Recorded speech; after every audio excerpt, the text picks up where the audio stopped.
PM Modi ने एक बार फिर विपक्ष की बोलती बंद कर दी है। पीएम मोदी को घेरने के चक्कर में विपक्ष ने सब कुछ करके देख लिया, लेकिन देश के लोग मजबूती से पीएम मोदी के साथ खड़े हैं। विपक्ष के लोग समझ ही नहीं पा रहे हैं कि जनता को अपने पाले में कैसे करे। दर्शकों, विपक्ष के लोग परिवारवाद की राजनीति करते हैं, हर वक्त इस फिराक में लगे रहते हैं कि कहीं उनके पार्टी पर उनके परिवार का कंट्रोल खत्म न हो जाए। वहीं पीएम मोदी के लिए पूरा देश ही उनका परिवार है। इसलिए तो ईरान युद्ध की वजह से जब तमाम देश संकट से जूझ रहे हैं, तब भारत के लिए खुशखबरी आई है। लेकिन दर्शकों, ये सब पीएम मोदी की सही नीतियों की वजह से ही संभव हो पाया है। दरअसल ईरान युद्ध की वजह से चुनौतीपूर्ण माहौल के बीच भारत के लिए एक सकारात्मक खबर भी सामने आई है। एक रिपोर्ट के मुताबिक वित्त वर्ष 2026-27 की पहली तिमाही में देश में रोजगार के अवसरों में करीब 4.7% की बढ़ोतरी होने की उम्मीद है। रिपोर्ट में कहा गया है कि e commerce, technology, startup, health services, pharma और इंफ्रास्ट्रक्चर सेक्टर में वृद्धि के चलते रोजगार के नए अवसर पैदा होंगे। टीम लीज सर्विस की एम्प्लॉयमेंट आउटलुक रिपोर्ट के अनुसार भर्ती में सुधार का सुझाव बड़ी कंपनियों में सबसे अधिक देखने को मिल रहा है, जहां 74% कंपनियों ने विस्तार के संकेत दिए हैं। वहीं मीडियम साइज कंपनियों में ये आंकड़ा 57% और छोटे व्यवसायों में 38% है, जो ये दिखाता है कि रोजगार वृद्धि में बड़ी कंपनियों की भूमिका अहम बनी हुई है। रिपोर्ट के मुताबिक अप्रैल से सितंबर 2026 के बीच रोजगार की मांग डिजिटल और पारंपरिक दोनों क्षेत्रों में बढ़ी है। ई कॉमर्स और टेक स्टार्टअप सेक्टर में नेट एम्प्लॉयमेंट चेंज 8.9% रहने का अनुमान है। इसके बाद स्वास्थ्य सेवा और दवा क्षेत्र 7% और विनिर्माण, इंजीनियरिंग और इंफ्रास्ट्रक्चर सेक्टर 6.6% के साथ आगे रहेंगे। कुल मिलाकर इस अवधि में एनईसी 4.7% रहने का अनुमान है। यह रिपोर्ट 23 उद्योगों और 20 शहरों में 1268 नियोक्ताओं से प्राप्त आंकड़ों के आधार पर तैयार की गई है, जिसका सर्वेक्षण नवंबर 2025 से जनवरी 2026 के बीच किया गया था। ऐसे में विपक्ष के जो लोग सरकार पर सवाल उठा रहे हैं, उन्हें करारा जवाब मिल गया है कि कैसे पीएम मोदी काम करके दिखा रहे हैं। वहीं आप दर्शक भी पीएम मोदी के कामों से खुश हैं तो कमेंट में गुड मोदी जी जरूर लिखें, ताकि विपक्ष को साफ संदेश जाए कि देश के लोग पीएम मोदी के साथ है। इस खबर में आगे आपको बताएंगे सब कुछ डिटेल में कि कैसे कांग्रेस बैकफुट पर आ गई है। तो बने रहिए हमारे साथ अंत तक और देखिए हमारी ये खास रिपोर्ट। साथ ही आप दर्शकों से विनम्र निवेदन है कि अगर अब तक आपने चैनल को सब्सक्राइब नहीं किया है तो अभी कर लीजिए। दर्शकों, मोदी सरकार पर निशाना साधने के चक्कर में कांग्रेस के लोग पाकिस्तान के एजेंडे को बढ़ावा देकर अपने ही देश के सरकार पर निशाना साध रहे हैं। लेकिन बीजेपी प्रवक्ता प्रदीप भंडारी ने एक्स पर लिखा है कि पूरी दुनिया में कोई भी पाकिस्तान का बचाव कांग्रेस से बेहतर नहीं कर सकता। वहीं बीजेपी सांसद निशिकांत दुबे ने एक बार फिर कांग्रेस सांसद राहुल गांधी पर तीखा हमला बोला है। बीजेपी सांसद निशिकांत दुबे ने मीडिया से बात करते हुए कहा है कि क्या आपको लगता है कि राहुल गांधी कोई डिस्कशन का विषय है? क्या उन्हें कोई सीरियस लेता है? उन्होंने आगे कहा कि क्या आपने कभी उन्हें गंभीर होते देखा? निशिकांत दुबे ने आगे कहा कि जब सदन में हंगामा करना होता है, वो सिर्फ तभी संसद में आते हैं। उन्होंने राहुल गांधी पर निशाना साधते हुए कहा कि वो दिन यहाँ आते हैं, सिर्फ चौकड़ी जमाते हैं, यहाँ बैठते हैं, बातें करते हैं और चले जाते हैं। उनके बारे में बात करने की कोई जरूरत नहीं है। वहीं कांग्रेस नेता राहुल गांधी पर कई बार संसद के नियमों का उल्लंघन करने का आरोप लग चुका है। बीजेपी नेताओं का मानना है कि राहुल गांधी संसदों के नियमों का तवज्जो नहीं देते। इसी बीच केंद्रीय मंत्री किरण रिजिजू ने टाइम्स नाउ समिट 2026 में चैनल से एक विशेष बातचीत के दौरान विपक्ष के नेता राहुल गांधी पर निशाना साधा। उन्होंने कहा कि बतौर नेता प्रतिपक्ष राहुल गांधी में परिपक्वता की कमी है।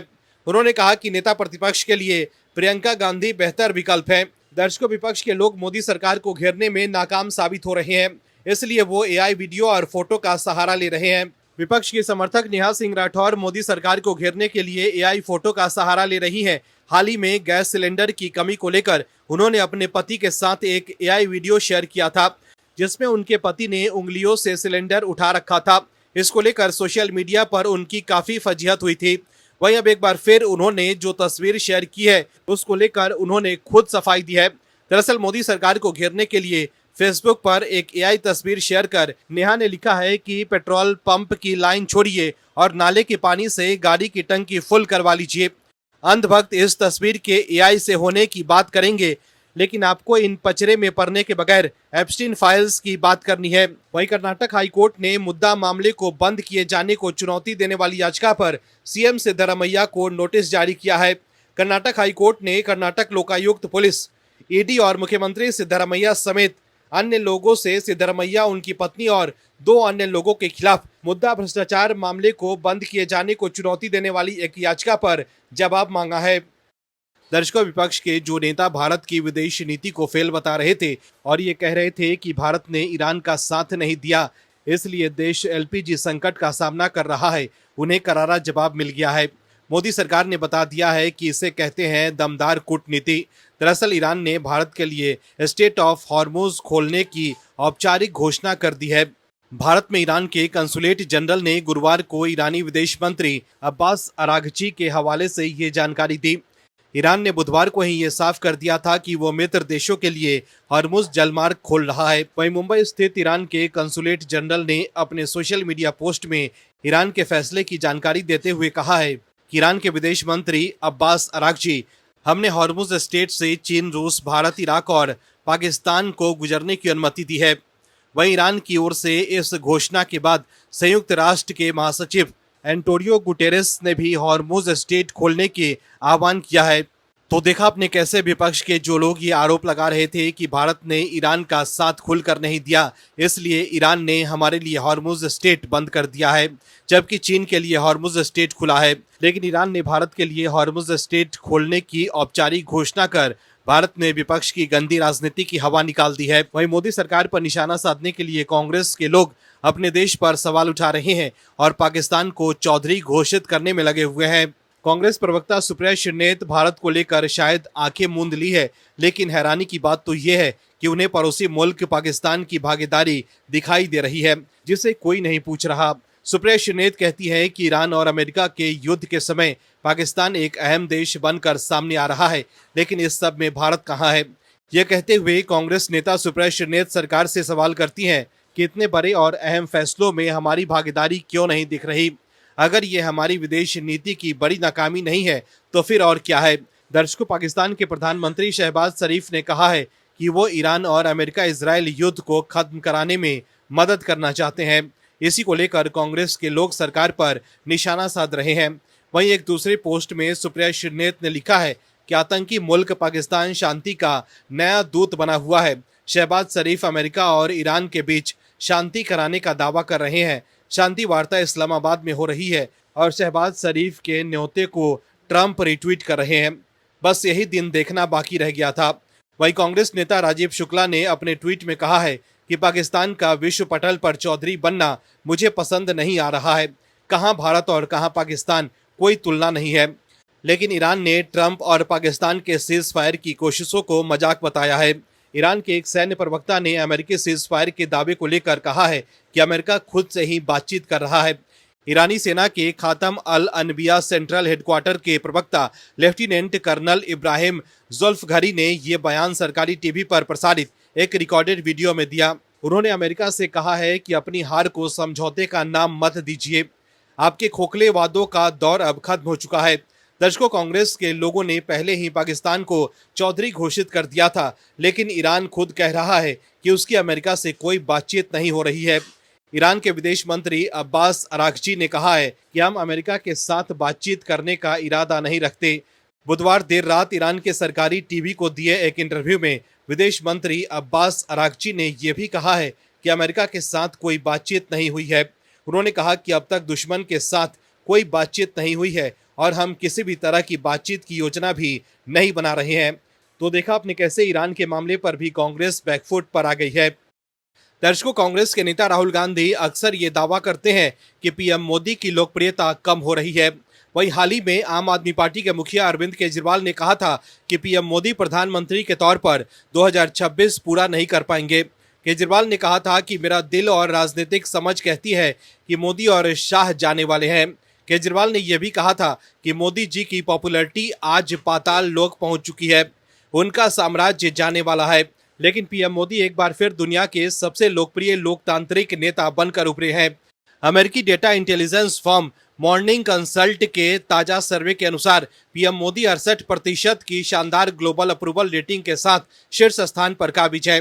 ये सर्वे 2 से 8 मार्च 2026 के बीच जुटाए गए आंकड़ों पर आधारित है, जो उनकी निरंतर घरेलू लोकप्रियता और अंतर्राष्ट्रीय स्तर पर बढ़ती साख को दर्शाता है। सर्वे के अनुसार पीएम मोदी की नेट अप्रूवल रेटिंग भी मजबूत बनी हुई है, जहां केवल 26% लोगों ने असहमति जताई है, जो अन्य नेताओं की तुलना में काफी कम है। ये लगातार दूसरी बार है जब पीएम मोदी इस सूची में शीर्ष पर हैं। इससे पहले जुलाई 2025 की रिपोर्ट में भी उन्हें 75% अप्रूवल रेटिंग के साथ सबसे लोकप्रिय नेता बनाया गया था। वहीं सर्वे में स्विट्जरलैंड के राष्ट्रपति गाई परमालिन और दक्षिण कोरिया के राष्ट्रपति ली ये म्यूंग 62% रेटिंग के साथ संयुक्त रूप से दूसरे स्थान पर हैं। वहीं पश्चिमी देशों के दिग्गज नेता इस दौर में काफी पीछे नजर आ रहे हैं। अमेरिकी राष्ट्रपति डोनाल्ड ट्रंप को 39% और ब्रिटेन के प्रधानमंत्री कीर स्टारमर को केवल 24% रेटिंग मिली है। वहीं फ्रांस के राष्ट्रपति इमैनुअल मैक्रोन 17% रेटिंग के साथ लिस्ट में सबसे नीचे हैं। दर्शकों, खास बात यह है कि पीएम मोदी ने हाल ही में लगातार कार्यालय के मामले में इंदिरा गांधी को पीछे छोड़ दिया। वे 4079 दिनों से अधिक समय तक पद पर रहकर भारत के दूसरे सबसे लंबे समय तक सेवा करने वाले प्रधानमंत्री बन गए हैं। दर्शकों, विपक्ष के जिन लोगों को भी पीएम मोदी की लोकप्रियता को लेकर शक था, उन्हें करारा जवाब मिल गया है कि शानदार ग्लोबल अप्रूवल रेटिंग के साथ पीएम मोदी शीर्ष स्थान पर काबिज हैं। दुनिया का कोई भी नेता उनके सामने नहीं टिक पा रहा है। दर्शकों, विपक्ष के लोग जो भी आरोप लगाएं, लेकिन देश के लोग जानते हैं कि पीएम मोदी लगातार देश हित में काम कर रहे हैं और उनके हाथों में देश सुरक्षित है। आज ईरान युद्ध की वजह से श्रीलंका, पाकिस्तान और बांग्लादेश में हालात काफी गंभीर हैं, लेकिन पीएम मोदी की सही नीतियों की वजह से आज भारत की स्थिति काफी बेहतर है।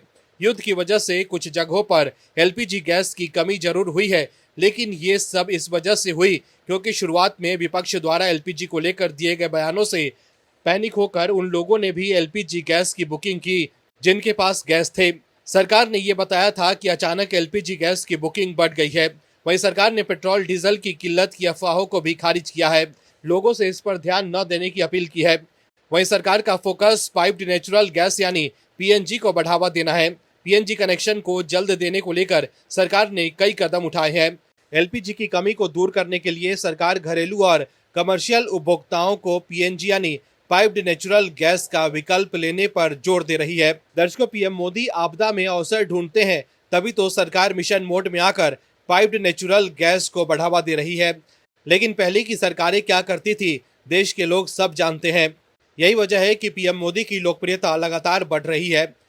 दर्शकों, एक बार फिर से ये साबित हो गया है कि पीएम मोदी राजनीति के असली धुरंधर है। दरअसल अमेरिका के राजदूत सर्जियो गौर ने प्रधानमंत्री नरेंद्र मोदी और राष्ट्रपति ट्रंप के फोन कॉल को लेकर इंडिया टुडे से एक्सक्लूसिव बातचीत की है। सर्जियो गौर ने बताया है कि मंगलवार को अमेरिकी राष्ट्रपति ट्रंप और प्रधानमंत्री नरेंद्र मोदी के बीच फोन पर बात हुई। इस बातचीत में पश्चिम एशिया की मौजूदा स्थिति और खासतौर पर स्ट्रेट ऑफ हॉर्मुज को खुला रखने के मुद्दे पर विस्तार से चर्चा की गई। राजदूत गौर ने यह भी कहा है कि यह बातचीत काफी सकारात्मक और उपयोगी रही। उन्होंने ये भी बताया कि दोनों नेताओं ने इस बात पर जोर दिया कि स्ट्रेट ऑफ हॉर्मुज अंतर्राष्ट्रीय जल क्षेत्र का हिस्सा है और किसी भी देश को इसे बाधित करने या अपने कब्जे में लेने की कोशिश नहीं करनी चाहिए। अमेरिका का स्पष्ट मानना है कि ये मार्ग हर समय खुला और सुरक्षित रहना चाहिए ताकि दुनिया भर में ऊर्जा आपूर्ति प्रभावित ना हो। उन्होंने आगे ये भी कहा कि इस जल मार्ग से तेल, गैस और अन्य ऊर्जा संसाधनों की आपूर्ति भारत ही नहीं बल्कि पूरी दुनिया के लिए बेहद जरूरी है।